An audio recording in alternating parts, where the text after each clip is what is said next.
এই রঙিন বনে থাকতো এক ছোট্ট জোনাকি, যে সবসময় নতুন কিছু আবিষ্কার করতে ভালোবাসতো। একদিন সে হঠাৎ দেখলো বনের রংগুলো যেন একটু একটু করে ফিকে হয়ে যাচ্ছে।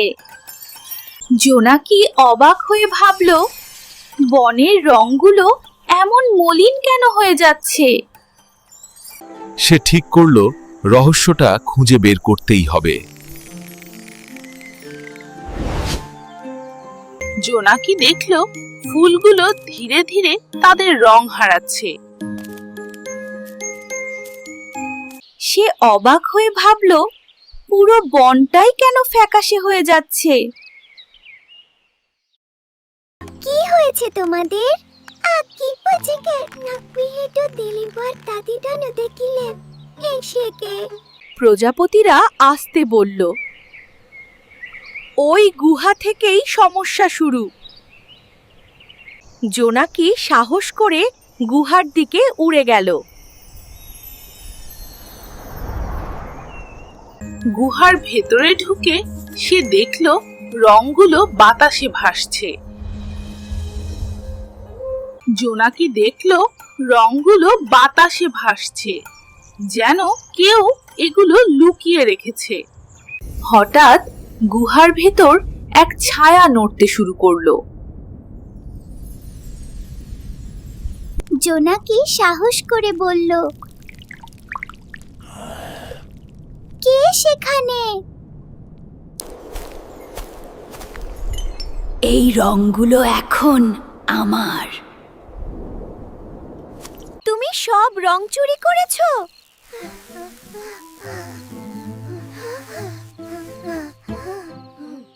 আমি এগুলো জমাই, এগুলো আমার ধন। কিন্তু এতে তো বনটা নিস্তেজ হয়ে যাচ্ছে। বাইরে তখন বন প্রায় রঙহীন হয়ে পড়েছে। জোনাকি নিজের আলো দিয়ে আগের রঙিন বনের ছবি দেখালো। ছায়া প্রাণীটা চুপ করে সেই দৃশ্য দেখতে লাগলো। রঙিন দৃশ্য দেখে ছায়া প্রাণীর চোখ ধীরে ধীরে নরম হয়ে গেল। জোনাকি বলল, রংগুলো ভাগ করলে সবাই খুশি হবে। ছায়া প্রাণী ভাবতে লাগলো, সে কি ভুল করেছে?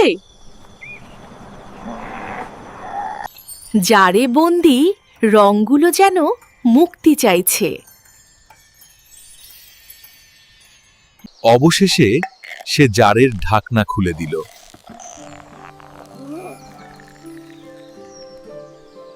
রংগুলো একে একে জার থেকে বের হয়ে গুহার ভেতর ছড়িয়ে পড়ল।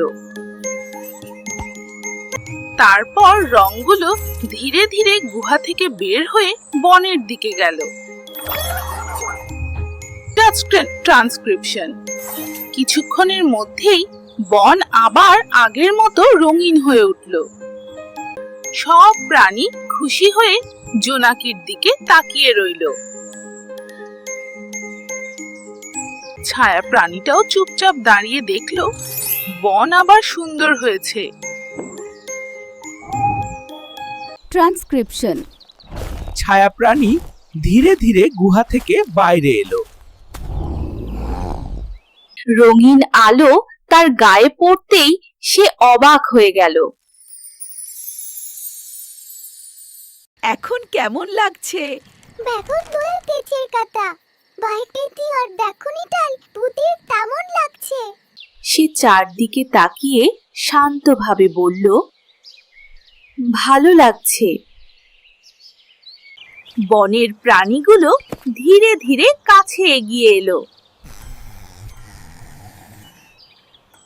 ছায়া প্রাণী লজ্জা পেয়ে মাথা নিচু করল। জোনাকি নরম আলো ছড়িয়ে সবাইকে শান্ত করলো। প্রাণীগুলো বুঝলো সে আর খারাপ কিছু করবে না।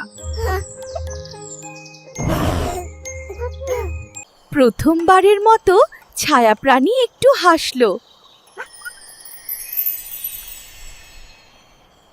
সেই দিন থেকে বনে সবাই মিলেই আনন্দে থাকতে লাগলো। পরের সকালেই বনটা আরো সুন্দর লাগছিল।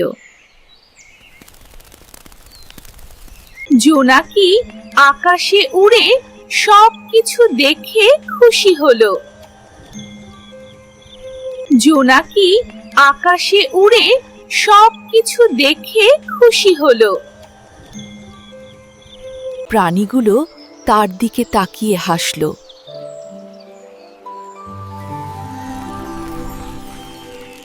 জোনাকির আলো একটু বেশি উজ্জ্বল হয়ে উঠল, কারণ সে জানতো এখন বন নিরাপদ।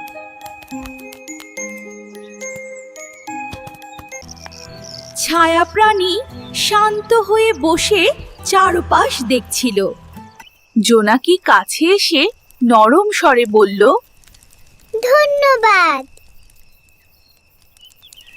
দুজনই চুপচাপ সূর্যাস্ত দেখতে লাগলো। সেদিন থেকে সবাই শিখলো, সুখ ভাগ করলে তবেই সত্যি আনন্দ পাওয়া যায়।